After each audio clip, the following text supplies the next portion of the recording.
ಸರ್ಕಾರದ ನಿಯಮಗಳ ಜೊತೆಯಲ್ಲಿ ಪೌರ ಕಾರ್ಮಿಕರ ದಿನಾಚರಣೆ ಅಥವಾ ಪೌರ ಕಾರ್ಮಿಕರ ಹಬ್ಬನ ಆಚರಣೆ ಮಾಡಬೇಕು ಅನ್ನುವಂಥ ಸರ್ಕಾರದ ಮಹತ್ವಾಕಾಂಕ್ಷಿ ಆಲೋಚನೆಗೆ ಗೌರವಿಸ್ತಾ ಪೌರ ಕಾರ್ಮಿಕರ ದಿನ ಅಂತ ಅವರನ್ನು ಸ್ಮರಿಸಬೇಕು. ವರ್ಷದಲ್ಲಿ ಒಂದಿನ ಅವ್ರ ಸೇವೆಗಳನ್ನ, ಅವರು ಬೆಳಗ್ಗೆ ಇದ್ರೆ ಏನು ಮಾನವನ ಕುಲಕ್ಕೆ ಅವರ ಸೇವೆ ಏನು, ಅದೆಷ್ಟು ಮಹತ್ವದ್ದು ಅನ್ನುವಂಥ ವಿಚಾರದ ಬಗ್ಗೆ ಸರ್ಕಾರದ ನಡೆ ಮತ್ತೆ ಸರ್ಕಾರದ ವಿಚಾರವಂತಿಕೆ ಬಗ್ಗೆ ಗೌರವವನ್ನು ಸೂಚಿಸುತ್ತಾ ಪೌರ ಕಾರ್ಮಿಕರನ್ನ ನಾವು ಶ್ರದ್ಧೆಯಿಂದನೂ ಮತ್ತೆ ಬಹಳ ಗೌರವದಿಂದನೂ ನಾವು ಅವ್ರ ಬಗ್ಗೆ ನಡ್ಕೋಬೇಕು ಅಂತ ನಾನು ಹೇಳ್ತೀನಿ. ಪೌರ ಕಾರ್ಮಿಕರಿಗೆ ಏನ್ ಶಿಸ್ತಿದೆ ಫಸ್ಟ್ ಅರ್ಥ ಮಾಡ್ಕೋಬೇಕು. ಬೆಳಗ್ಗೆ ಅವರು ಎಲ್ಲರೂ ಬೆಳಗ್ಗೆ ಏಳಕ್ ಮುಂಚೆ ಅವ್ರು ಹೇಳ್ತಾರೆ, 4 ಗಂಟೆಗೆ ಹೇಳ್ತಾರೋ 3 ಗಂಟೆಗೆ ಹೇಳ್ತಾರೋ ಗೊತ್ತಿಲ್ಲ, 5 ಗಂಟೆ ಒಳಗಡೆ ಅವರು ಅವ್ರ ಕೆಲಸದಲ್ಲಿ ತಲ್ಲೀನರಾಗಿರ್ತಾರೆ. ಇಂಥ ಎಲ್ಲ ಕಷ್ಟಗಳನ್ನ ಮಾಡ್ಕೊಂಡು ಬರ್ತಾ ಇರುವಂತವರಿಗೆ ಸರ್ಕಾರದಲ್ಲಿ ಕೆಲವೊಂದ್ಸತಿ ಸವಲತ್ತುಗಳೇ ಸಿಕ್ಕಿರಲ್ಲ. ಬಹಳ ವರ್ಷಗಳ ಹೋರಾಟದ ಫಲವಾಗಿ ಈಗ ಅವರಿಗೆ ಅಪಾಯಿಂಟ್ಮೆಂಟ್ ಸಿಗ್ತಾ ಇದೆ. ಅದಾದ್ಮೇಲೆ ಸೌಲಭ್ಯಗಳಿಗೂ ಕೂಡ ಕುಂಠಿತರಾಗಿರ್ತಾರೆ, ಸೌಲಭ್ಯಗಳು ಕೂಡ ಅವ್ರಿಗೆ ಯಾವುದು ಸಿಕ್ಕಿರಲ್ಲ.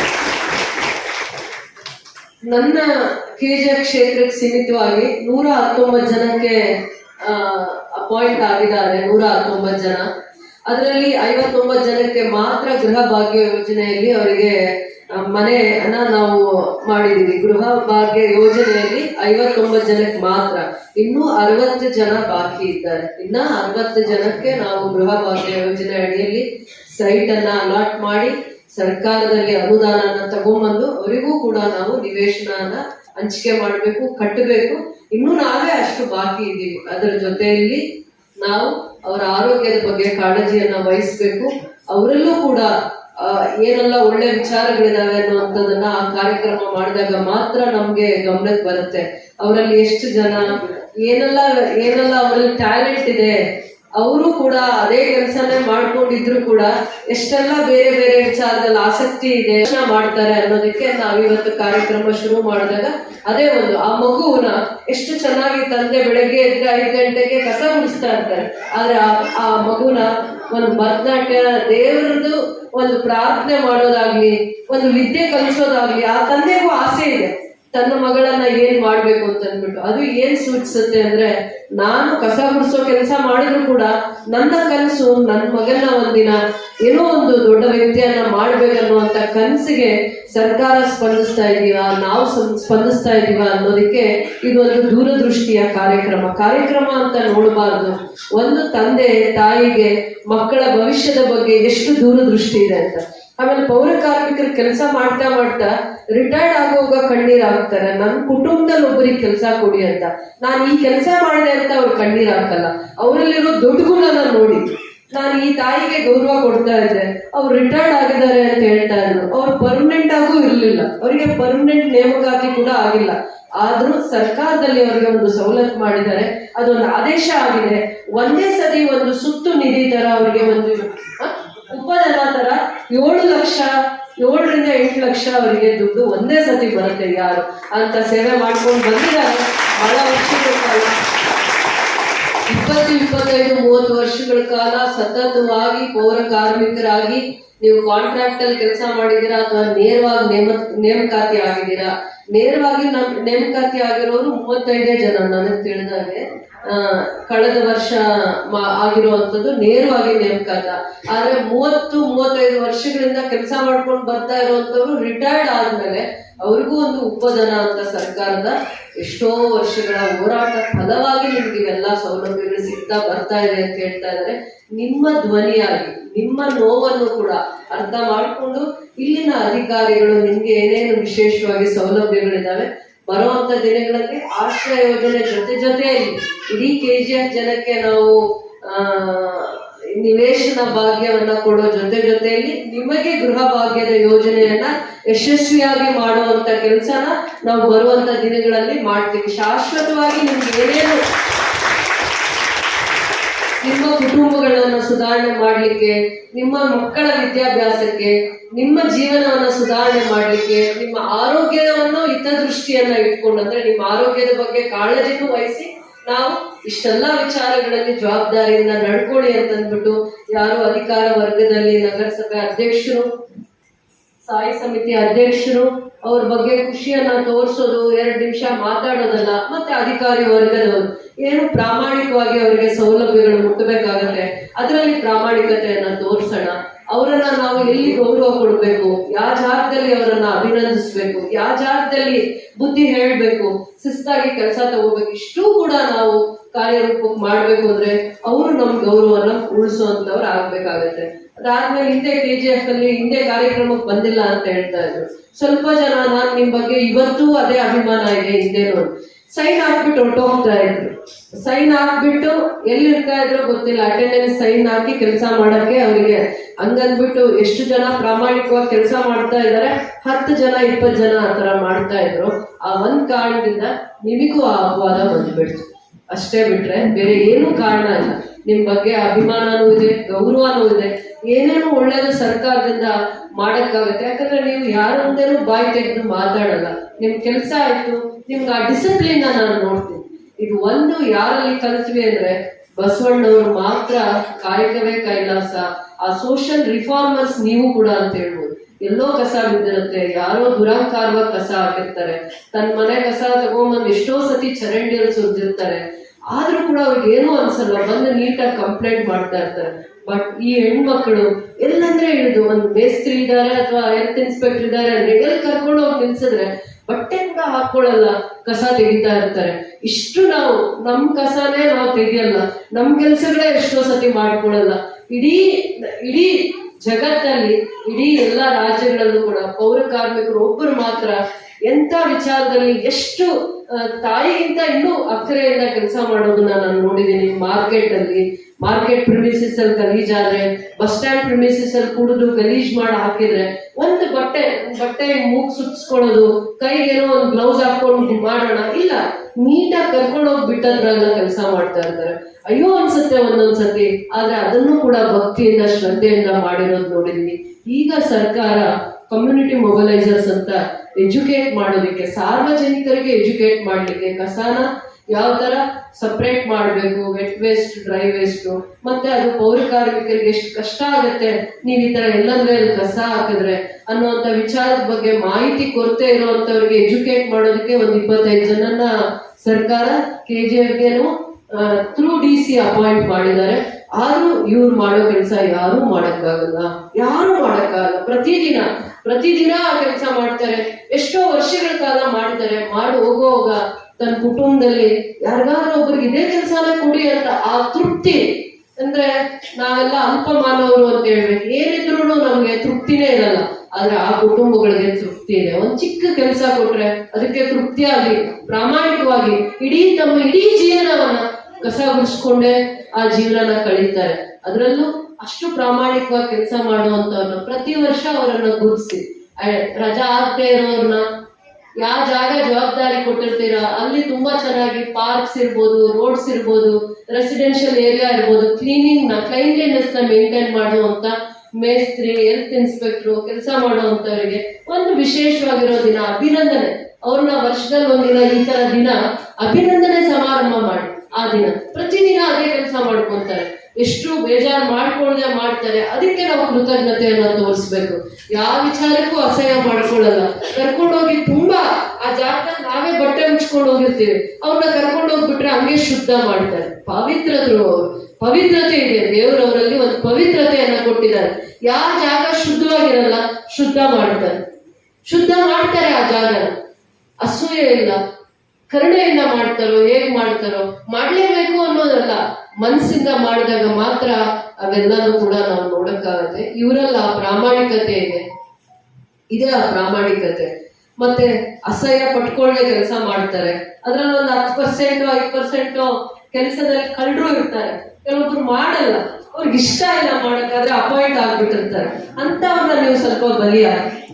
ಆದ್ರೆ ಕೆಲಸ ಮಾಡೋರು ಒಂದೇ ದಾರಿಯಲ್ಲಿ, ಮಾಡದೇ ಇರೋರು ಒಂದೇ ದಾರಿಯಲ್ಲಿ ನಾವು ನೋಡ್ಬೇಡಿ. ಕೆಲಸ ಮಾಡೋರ್ನ ಪ್ರಶಂಸೆ ಮಾಡಿ, ಅಭಿನಂದಿಸಿ, ಗೌರವಿಸಿ. ಇದು ಕೂಡ ಒಂದು ಪವಿತ್ರವಾಗಿರುವಂತ ಕೆಲಸ.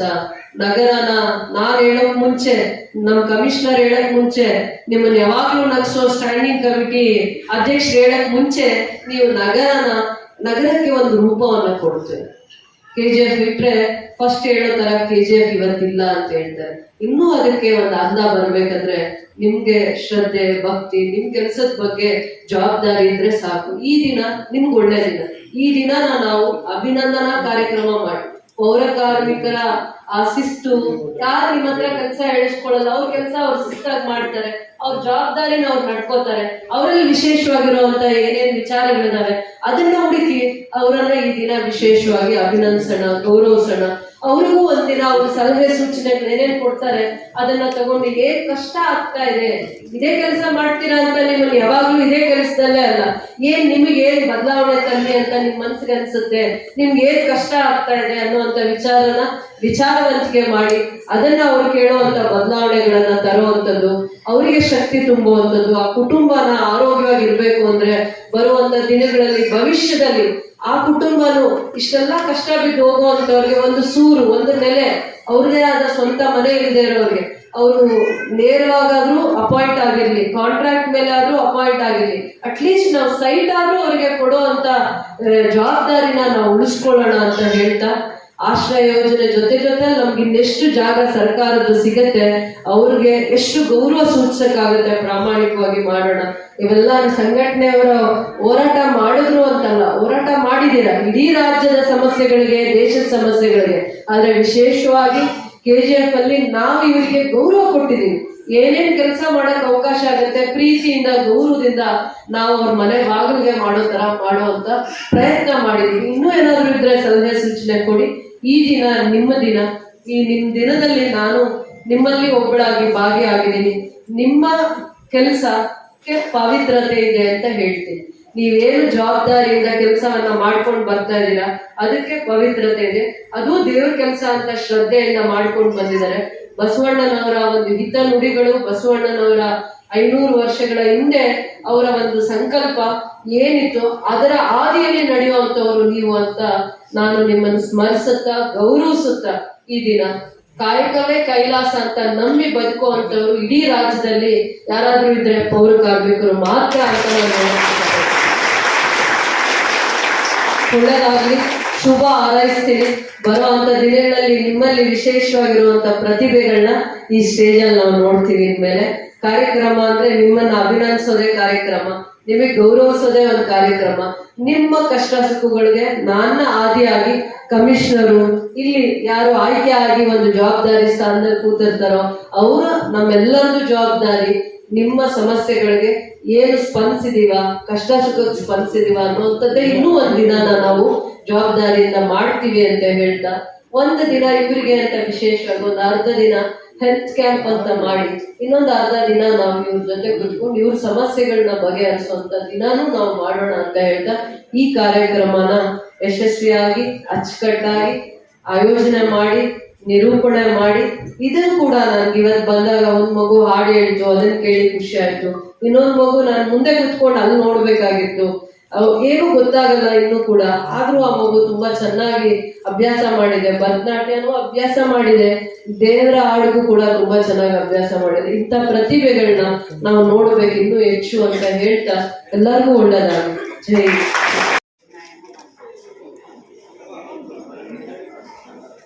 ನೋಡಿ ಮೇಡಮ್ ಈ ಕಡೆ ಪರವಾಗಿ ಹಾಗೂ ಹೃತ್ಪೂರ್ವಕವಾದ ಅಭಿನಂದನೆಗಳು ಹಾಗೂ ತಮ್ಮ ನಿವೃತ್ತಿ ಜೀವನ ಸುಖಕರವಾಗಿರಲಿ ಅಂತ ಮಾನ್ಯ ಅಧ್ಯಕ್ಷರು ಹಾಗೂ ಮಾನ್ಯ ಶಾಸಕರು ಅವರಿಂದ ಆಶೀರ್ವಾದ ಪಡೆದಿದ್ದಾರೆ.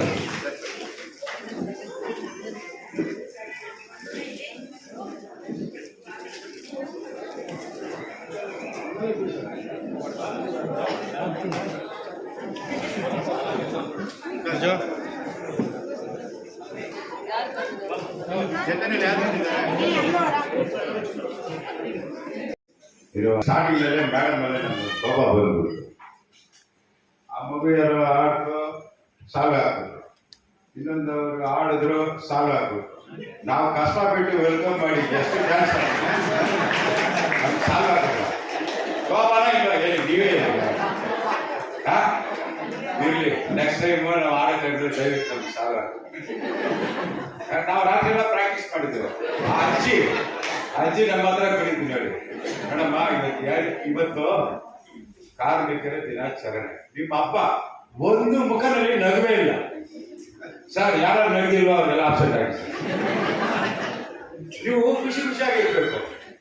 ಮಧ್ಯಾಹ್ನ ಬಿರಿಯಾನಿ ಬೇರೆ ರೆಡಿ ಆಗ್ತಾ ಇದೆ, ಯಾಕೆ ನೀವು ಮುಖದಲ್ಲಿ ನಗು ಇಲ್ಲ? ಇರ್ಲಿ. ಇವತ್ತು ಈ ನಗರ, ನಮ್ಮ ಸಿಟಿ, ಮುನ್ಸಿಪಾಲಿಟಿ ಚೆನ್ನಾಗಿರ್ಬೇಕು, ಹೆಸರು ಬರ್ಬೇಕು, ಊರು ಚೆನ್ನಾಗಿರ್ಬೇಕಾದ್ರೆ ಕಾರ್ಮಿಕರು ನೀವೇ ಮುಖ್ಯ ಕಾರಣ. ನೀವಿಲ್ಲ ಹೇಳಿದ್ರೆ ನಮ್ಮ ನಗರ ಸುತ್ತ ಇರಲ್ಲ. ಚಪ್ಪಾಳೆ ಹೊಡಿಬೇಕಿಲ್ಲ ಅಂದ್ರೆ ಯಾರು ಚಪ್ಪಾಳೆ ಹೊಡಿತಾರೋ ಅವ್ರಿಗೆ ಆಯುಷ್ ಕೂಡ್ತಂತೆ. ಯಾರು ನಿಮ್ಮನಿಗೆ ಕೂತ್ಕೊಂಡಿದ್ದಾರೆ ಆಯುಷ್ ಕಡಿಮೆ, 60 ವಯಸ್ಸಿನಲ್ಲಿ ರಿಟೈರ್ಡ್ ಆಗೋದು 55ರಲ್ಲಿ ಹೋಗ್ಬಿಡ್ತಾರೆ. ನೀವು ಕೆಲಸ ಮಾಡೋದ್ರೆ ಚಪ್ಪಾಳೆ ತರ್ಕೊಂಡೆ ಕೆಲಸ ಮಾಡಬೇಕು. ಪಾರ್ಕ ಇಡುವಾಗ ಸರಿ, ಸಂಖ್ಯೆ ಇಡುವಾಗ ಸರಿ ಅಂತ ನಗರ బాగా నవ్వుకుంటూ ఉండాల. కరెక్టా? ఇప్పుడు సార్ చెప్పా, ఇల్లు కట్టిస్తాము, వేరే వేరే చేస్తాము. ఇల్లు కాస్త బంగ్లా కూడా కట్టించినారు మా మేడం. ಇಡೀ ಕರ್ನಾಟಕ ರಾಜ್ಯದಲ್ಲಿ ನಮ್ಮ ಪೌರ ಕಾರ್ಮಿಕರಿಗೆ ನಾವು ಸೂರಪಲ್ಲಿನಲ್ಲಿ ಕಟ್ಟಿರೋ ಮನೆ ಬಂಗಾಳನ ಇಲ್ವಾ? ಬಂಗಾಳನೇ. ಅದಕ್ಕೆ ಎಷ್ಟು ಸತಿ ಅವರು 9 ಮಾಡಿ ಲಿಫ್ಟ್ಗಳು ಕೆಲಸ ಮಾಡಲ್ಲ. ಒಂದು ಟೈಮ್ನಲ್ಲಿ ಕರೆಕ್ಟ್ ಹೋಗ್ಬಿಡುತ್ತೆ. ಆ ಟೈಮ್ನಲ್ಲಿ ಅದರಲ್ಲಿ ಮೆಟ್ಲ ಮೇಲೆ ಹತ್ತಿ ಮೆಟ್ಲ ಮೇಲೆ ಇಳಿದಿರೋದು ನನಗೆ ಗೊತ್ತಿರೋ ವಿಷಯನೇ ಹೇಳ್ತೀನಿ, ಗೊತ್ತಿರೋ ವಿಷಯ ಹೇಳಲ್ಲ. ಎಷ್ಟೋ ಸತಿ ಹೋಗಿದ್ದೀನಿ ಅವ್ರ ಹತ್ರ ಫೈಟ್ ಮಾಡಿ, ಆ ದುಡ್ಡು ಇಲ್ಲಾಂದ್ರೆ ಈ ದುಡ್ಡು ನಮ್ಮ ಪೌರ ಕಾರ್ಮಿಕ 59 ಮನೆ ಕೊಡ್ಬೇಕಂತ ಕೊಡ್ಸಿದ್ರೆ ಒಂದೇ ಇದೆಲ್ಲ ಸುಳ್ಳ. ಇವತ್ತೆಲ್ಲ ನೀವು ಬಂಗಾಳದಲ್ಲಿ ಅಫ್ಸರ್ನಲ್ಲಿ ಇದ್ದೀರಾ. ನಮ್ಮ ಹೊಟ್ಟೆ ನೆಕ್ಸ್ಟ್ ಜನ್ಮ ಇದ್ರೆ ನಾವು ಪೌರ ಕಾರ್ಮಿಕ ಮೇಡಮ್ ಇನ್ನೂ ಒಂದು 4 ಅಂತಸ್ತು ಕಟ್ಬಿಟ್ಟು ಅದ್ರ ಮೇಲೆ ನಮ್ಗೆ ಮನೆ ಆದ್ರೆ ಉಲ್ಲಾಸ ಇರುತ್ತಲ್ಲ ಮನುಷ್ಯನಿಗೆ. ನಾವು ಆಸೆ ಪಡ್ತಿರಲಿ, ತಪ್ಪೇನು. ಅದಕ್ಕೆ ಇವತ್ತು ಖುಷಿಯಾಗಿರ್ರಿ, ನಗಿತಾ ಇರಿ. ಮನೆಯಲ್ಲಿ ಹೋದ್ರೆ ಯಜಮಾನರು ಬಂದ್ಬಿಟ್ಟು ಜಗಳ ಹಾಕಿ ಇಂದಿರಾ ಕ್ಯಾಂಟೀನ್ ಕಳಿಸ್ಬೇಕು. ಯಾಕಂದ್ರೆ ಎಲ್ಲರೂ ಗೊತ್ತು. ಇವಾಗ ನನಗೊಂದು ಮಾಹಿತಿ ಬಂದಿದೆ, ಎಲ್ಲರೂ ಬಂದ್ಬಿಟ್ಟು ನಂತರ ಕೂದಲೆಲ್ಲ ಬಂದ್ಬಿಟ್ಟು ಕಡಿಮೆ ಇಟ್ಕೊಡ್ತಾರಂತ. ಯಾಕಂದ್ರ ಎತ್ತಿಗೆ ಕೂದಲು ಸಿಕ್ಬಾರ್ದಂತೆ ಇದ್ರೆ ಅಲ್ಲಾಡ್ಸ್ಬಿಡ್ತಾರೆ. ಮಗಳೇ ಬುದ್ಧಿಯಾ ಕೂಡ ಹಾಕ್ಬೇಕಾ, ಹೋಗ್ಬೇಕಂತ. ಅದಕ್ಕೆ ಕಟಿಂಗ್ ಶಾಪ್ನಲ್ಲಿ ಒಂದು ರೂಲ್ಸ್ ಕೊಟ್ಬಿಟ್ಟಿದ್ದಾರೆ, ಕೂದಲೆಲ್ಲ ಕಡಿಮೆ, ಎತ್ತಿ ಕೈ ಹಾಕಿದ್ರೆ ಸಿಕ್ಬಾರ್ದು. ನಮ್ಮ ಮೇಡಮ್ ಒಳ್ಳೆ ಕೆಲಸ ಮಾಡಿದ್ದಾರೆ. ನೀವು ಯಾರು ಜಗಳ ಮಾಡಿ ಮನೆ ಬಿಟ್ಟು ಕಳಿಸಿದ್ರು ಅವ್ರಿಗೆ ಇಂದಿರಾ ಕ್ಯಾಂಟೀನ್ ಇದ್ದೇ ಇರುತ್ತೆ.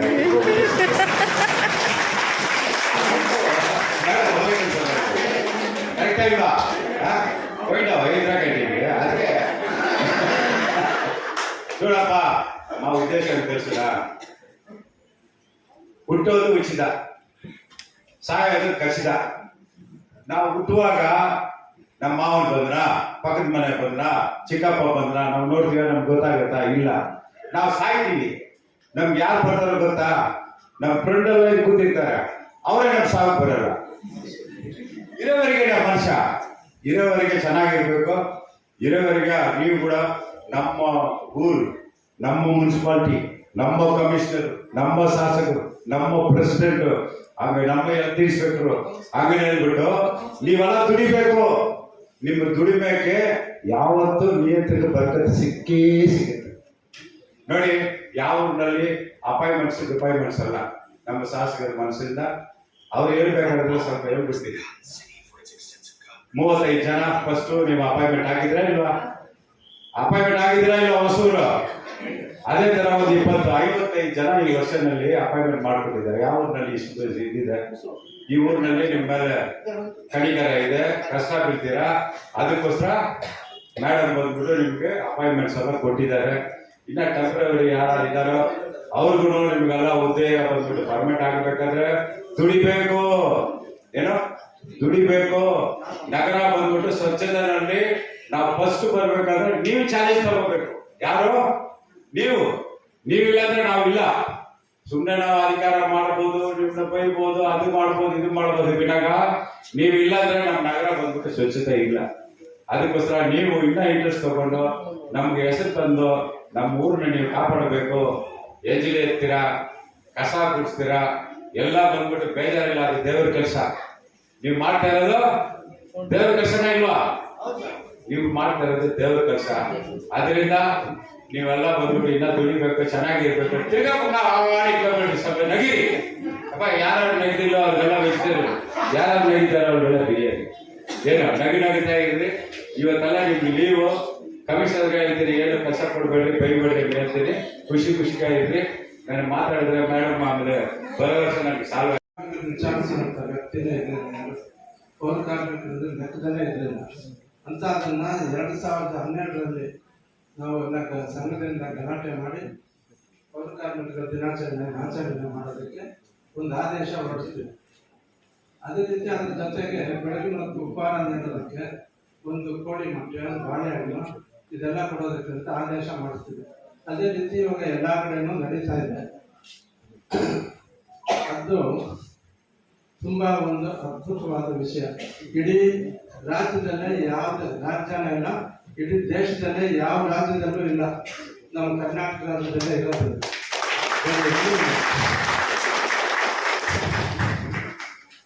ಈ ರೀತಿ ಇರಬೇಕಾದ್ರೆ ನಮ್ಮ ಪೌರ ಕಾರ್ಮಿಕರಿಗೆ ಯಾವುದೇ ಒಂದು ಸವಲತ್ತು ಇರಲಿಲ್ಲ, ಇರೋದಕ್ಕೆ ಒಂದು ಸೂರು ಇರಲಿಲ್ಲ.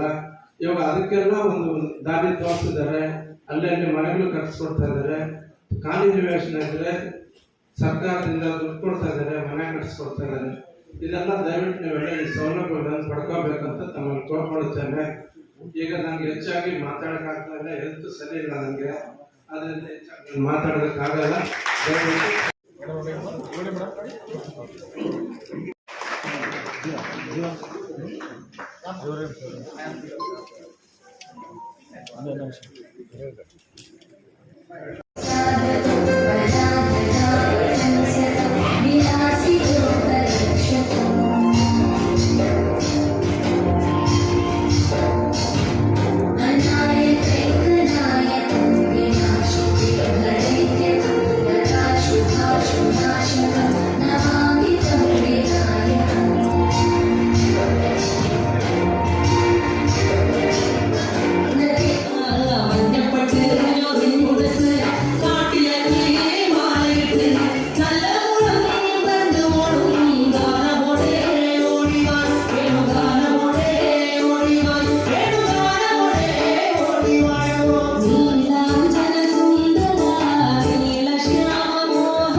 ಕೂಡ ಈ ದಿನ ನಾವು ಪೌರ ಕಾರ್ಮಿಕ ದಿನಾಚರಣೆಯನ್ನ ಆದಷ್ಟು ಸರಳವಾಗಿ ಆಚರಣೆ ಮಾಡ್ತಾ ಇದ್ದೀವಿ.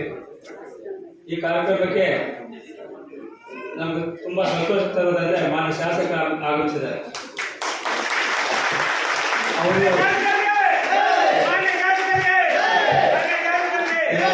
ಇದು ನಾನು ಹೇಳ್ತಾ ಮಾತಲ್ಲ, ನಮ್ಮ ಪೌರ ಕಾರ್ಮಿಕರು ಮೇಡಮ್ ಅವರು ಬರ್ತಾ ಇದ್ದಾರೆ. ತುಂಬಾ ಸಂತೋಷದಿಂದ ಲೋಕತಂತ್ರ ನಾವು ಮುಂದೆ ಬಂದು ಮೇಡಮ್ ಬರ್ತಾ ಇದ್ದಾರೆ. ಹಿಂದಿನ ವರ್ಷ ಬಂದಿಲ್ಲ, ಈ ವರ್ಷ ಬರ್ತಾ ಇದ್ದಾರೆ. ತುಂಬಾ ಸಂತೋಷ ಆಗ್ತಾ ಇದೆ ಅಂತ ಹೇಳ್ತಾ ಇದ್ದಾರೆ. ಆ ಸಂತೋಷ ಶಾಕ್ ಅನ್ಸುತ್ತೆ ನಮ್ಗೆ, ಪೌರ ಕಾರ್ಮಿಕರು. ನಮ್ಗೆ ಅವ್ರು ಬಂದಿರೋದ್ರೆ ನಮ್ಗೆ ಸಂತೋಷ. ಅದಕ್ಕಿಂತ ಹೆಚ್ಚಿನ ಮಾತುಗಳು ಬರ್ತಾ ಇಲ್ಲ. ಅದೇ ಸಾಕು ಸಂತೋಷ ಕೊಡ್ತಕ್ಕಂಥ ನಮ್ಮ ಸಂದರ್ಭ ಬಂದ್ಬಿಟ್ಟಿದೆ. ಇನ್ನು ಪ್ರಾಸ್ತಾವಿಕ ನುಡಿ ಹೇಳ್ಬೇಕಂದ್ರೆ ಪೌರ ಕಾರ್ಮಿಕರು ಸುಮಾರು 96ನೇ ವರ್ಷದ ಹಿಂದೆ ನಾನಾ ರೀತಿಯ ಕಷ್ಟಗಳನ್ನು ಪಡ್ತಾ ಇದ್ರು. ಅವಾಗ ಸ್ಯಾಲರಿ ವೇತನ ಸಮಸ್ಯೆ ಕೂಡ ಇತ್ತು. ಇನ್ನು ಇತರೆ ಸೌಲಭ್ಯಗಳಂತೂ ಮಾರೀಚಿಕೆ ಆಗಿತ್ತು, ಏನೂ ಇರಲಿಲ್ಲ. 96 ಹಿಂದೆ ನಗರಸಭೆಯಿಂದ ವೇತನ ಕೊಡ್ತಾ ಇದ್ರು. ಅದು 3 ತಿಂಗಳಿಗೊಮ್ಮೆ ಅಥವಾ 4 ತಿಂಗಳಿಗೊಮ್ಮೆ ಬರ್ತಾ ಇತ್ತು. FF ಅಂತಕ್ಕಂಥ ಒಂದು 10 ರೂಪಾಯಿ ಮಾತ್ರ ಸೇವೆ ಅವಕಾಶ ಇತ್ತು. ಯಾವುದೇ ಈ ವಸತಿ ಯೋಜನೆಗಳಾಗಲಿ ಯಾವುದೇ ಸೌಲಭ್ಯಗಳು ಇರಲಿಲ್ಲ ಅವಾಗ. ಅಂತ ಒಂದು ನಿಟ್ಟಿನಲ್ಲಿ ಸಂಘದ ಹೋರಾಟದಿಂದ 96ನೇ ಇಸ್ವಿಯಲ್ಲಿ ಸರ್ಕಾರದಿಂದ ಸ್ಯಾಲರಿ ಕೊಡ್ತಕ್ಕಂಥ ವ್ಯವಸ್ಥೆಯನ್ನ ಜಾರಿಗೊಳಿಸಲಾಯಿತು.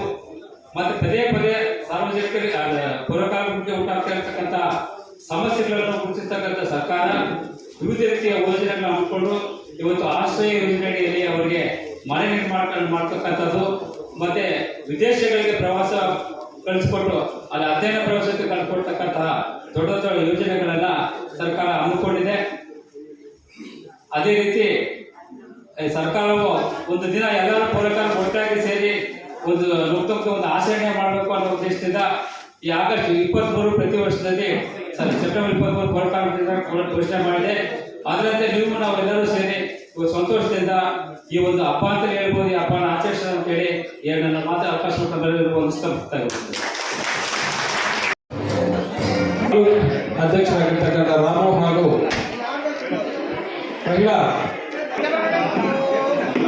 ಜ್ಯೋತಿ ಬೆಳೆಸುವ ಮೂಲಕ ಕಾರ್ಯಕ್ರಮಕ್ಕೆ ಚಾಲನೆ ಕೊಟ್ಟಂತಹ ನಮ್ಮ ನಿಮ್ಮೆಲ್ಲರ ಜನಪ್ರಿಯ ಶಾಸಕರಾದ